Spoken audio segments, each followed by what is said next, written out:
శ్రీశైల క్షేత్రంలో ఉన్నటువంటి బసవయ్య ప్రత్యేకించి పెద్ద నంది శనగల బసవన్నకు ఒక ప్రత్యేకత ఉంది. ఎంతో కష్టంలో ఉండి అసలు ఇక ఆ సమస్యకి పరిష్కారం అన్నది దొరకకపోతే ఎలా ఈ సమస్య నుంచి నేను ఎలా పైకొస్తాను అనుకున్న వాళ్ళకి ఒక్కటే ఒక్క పరిష్కారం అని సంప్రదాయజ్ఞులు ఇప్పటికీ చెప్తారు. తిన్నగా వెళ్ళి నందీశ్వరుడికో నమస్కారం చేసి ఆయన చెవిలోకి వెళ్ళి చెప్పుకోవడమే, పక్కనున్న వాడికి వినపడకూడదు. మీ సమస్య వెళ్ళి ఆ నందీశ్వరుడి చెవిలో చెప్తారు. ఆయన చెవిలో చెప్తే ఆ సమస్య పరిష్కారం అవుతుంది. ఎందుచేత అంటే నంది ఒకడు శివుడు ఒకడు కాడు, ఇద్దరు ఒక్కటే. అందుకే ఇద్దరి మధ్యలోకి వెళ్ళరి. ఆయన శివానుగ్రహాన్ని వర్షించి ఎంతటి సమస్యకి పరిష్కారం చెప్తాడు. చెవిలో చెప్తే సమస్యలు పరిష్కరించే నందిగా విలిచిన క్షేత్రం శ్రీశైల క్షేత్రం ఒక్కటే. పైగా మీకు ఆగమంలో లేని అమ్మవారు ఉన్న ఏకైక క్షేత్రం శ్రీశైలం ఒక్కటే.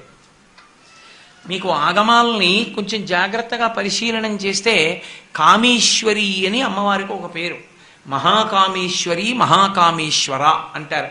ఇద్దరి మధ్య పంచసామ్యములు ఉంటాయి. పరమశివుడు ఎలా ఉంటాడో అమ్మవారు అలాగే ఉంటుంది రూపంలో కూడా. అలా ఉండేటటువంటి పార్వతీ పరమేశ్వరులలో ఉన్నటువంటి అమ్మవారి తత్వానికి కామేశ్వరి అని పేరు. కానీ భారతదేశం మొత్తం మీద ఇష్టకామేశ్వరి అన్న మాట లేదు. ఆ మాటతో మూర్తి లేదు. ఒక్క శ్రీశైలంలోనే ఇష్టకామేశ్వరి ఉంది. ఆవిడ్ని దర్శనం చేయడం అంత తేలిక విషయం కాదు. ఏ కారు వెళ్ళదు. శ్రీశైల క్షేత్రంలో ఉన్న కొన్ని జీపులు మాత్రమే వెళతాయి. అది కూడా గుండెదిట ఉన్న వాళ్ళైతేనే వెళ్ళగలరు. మీరు ఆ ఇష్టకామేశ్వరి దేవాలయానికి వెడితే ఇవాళ ఆలయం శిథిలమైపోయింది. శిథిలమైపోయి చిన్న గుహ ఉన్నట్టుగా ఉంటుంది. అందులోపలికి వెళ్ళి అమ్మవారిని చూస్తే చతుర్భుజి అమ్మ, 4 చేతులతో ఉంటుంది.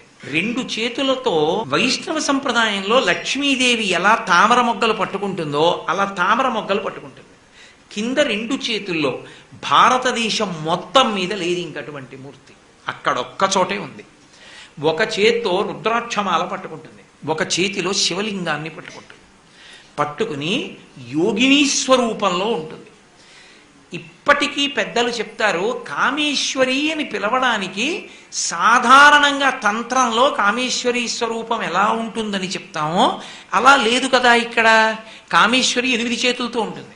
ఈవిడ అలా లేదుగా. పైగా కామేశ్వరి కామేశ్వర అంటాం కదా, ఆ రూపం కాదు.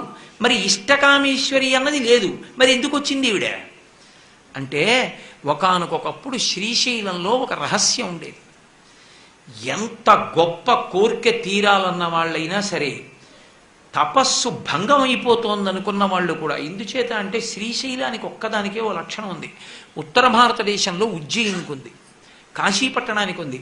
దక్షిణ భారతదేశం మొత్తం మీద మళ్ళీ శ్రీశైలం ఒకటే, ఇంకొక పట్టణం లేదు అటువంటిది. ఎందుచేత అంటే అక్కడ లేనటువంటి ఆరాధనా విధానం లేదు. అక్కడ కాపాలికుల దగ్గర నుండి ఉన్నారు. ఇప్పటికీ మీరు శ్రీశైలం లోపల ఉన్నటువంటి గుహల్లోకి ధైర్యంగా వెళ్ళి దర్శనాలు చెయ్యగలిగితే కాపాలికులు ఇక్కడ పూజలు చేసేవారనడానికి ప్రబల సాక్ష్యాలు దొరుకుతాయి. కాపాలికులు నరబలి కూడా ఇస్తూ ఉంటారు.